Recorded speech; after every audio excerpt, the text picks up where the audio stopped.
We start tonight with an award-winning documentary filmmaker. He's in Amarillo, and thanks to him, history buffs will soon get a closer look into the historical Dust Bowl.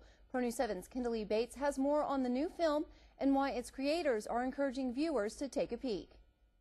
77 years and 1 day after the worst dust storm in the 1930s, a man who is considered to be one of the most influential documentary filmmakers of our time paid a visit to Amarillo College. Ken Burns has won 12 Emmy Awards and has been nominated for 2 Oscars for the documentaries he has put together over the years. And his latest, The Dust Bowl, is set to air on KACV this fall. I think what the Dust Bowl tells us a lot is how so-called ordinary people responded heroically to unbelievably tragic circumstances, that the land that had nurtured them and made them a good living, and prosperous in some cases, turned against them. Burns' documentaries all focus on American history and bring new light to some of the events that have changed the face of our country.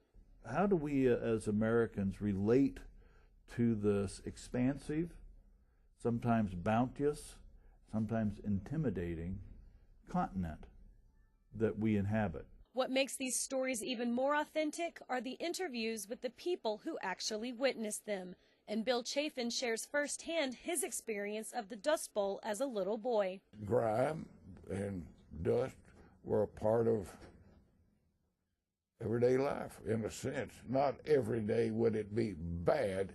Some days would be better than others. Burns says all of his films are connected and that they bring appreciation to how people handled the life-changing events. These are people that we know in our lives, and when we see what we went through, it gives us an appreciation not just for that moment in history, but for the people around us. And I think that's a huge part and component of the documentaries that we make. Kimberly Bates, Pro News 7.